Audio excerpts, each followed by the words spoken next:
Isipin mo, isang kagat lang ng buwaya, kayang dumurog ng buto? Bakit napakalakas ng kagat ng buwaya?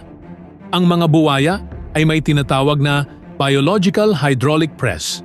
Ang kanilang mga panga ay binuo para sa isang layunin, ang kumapit at huwag bumitaw. Ang mga kalamnan na ginagamit nila sa pagsasara ng bibig ay dambuhala at napakatigas.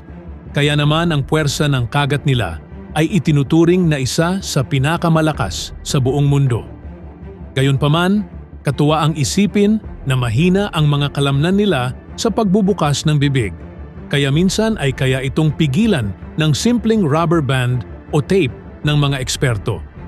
Bakit sila pwede sa lupa at sa tubig?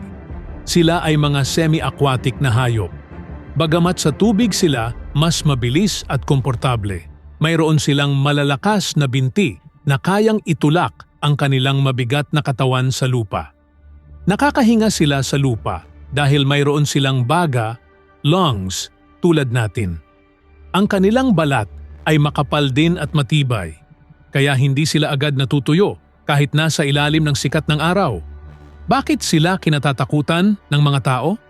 Una, lakas at bilis. Sa loob ng tubig, sila ay mga stealth hunters.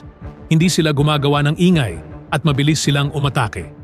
Pangalawa, wild instinct. Bilang mga apex predators, itinuturing nila ang halos anumang gumagalaw na malapit sa kanila bilang pagkain o banta. Pangatlo, hitsura. Ang kanilang matatalim na ngipin at malabaluti na balat ay sapat na para magbigay ng takot sa sinuman. Ilang species ng buwaya ang mayroon sa Pilipinas? Mayroong dalawa uri ng buwaya na matatagpuan sa ating bansa.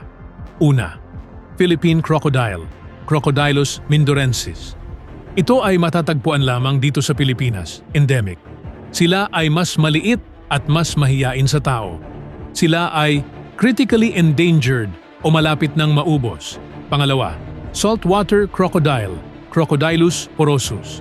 Ito ang pinakamalaking uri ng buwaya sa mundo. Sila ay matatagpuan sa mga bakawan at bukana ng ilog. Ito ang madalas na kinatatakutan dahil sa kanilang laki at agresibong katangian. Mahalaga ba ang papel ng buwaya sa kalikasan? Oo, napakahalaga nila. Sila ang tinatawag na architects of the ecosystem. Una, tagapaglinis. Kinakain nila ang mga may sakit o matatandang isda at hayop, kaya nananatiling malusog ang populasyon ng mga ito. Pangalawa, tagabalanse. Pinipigilan nila ang pagdami ng ilang species na maaaring makasira sa balanse ng tubig. At pangatlo, proteksyon sa katubigan. Ang kanilang paglangoy at paggawa ng mga lungga ay nakakatulong para manatiling maayos ang daloy ng tubig at mapanatiling malinis ang mga sapa at ilog. Sa conclusion, ang buwaya ay malalakas dahil sa kanilang panga at katawan na ginawa para mabuhay bilang mahusay na predator. Kaya nilang mabuhay sa lupa at tubig, kaya mas madali silang manghuli at mabuhay.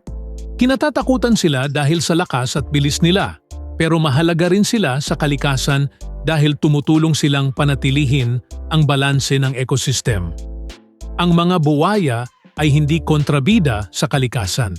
Sila ay mga bantay ng ating ekolohiya.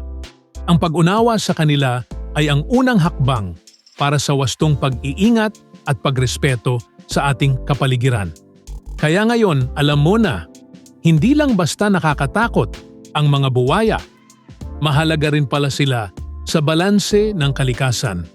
Kung may natutunan ka today, huwag kalimutang mag-like, follow, at i-share ito sa tropa mo para mas marami pang matuto ng mga amazing facts tungkol sa mga hayop. See you sa next video.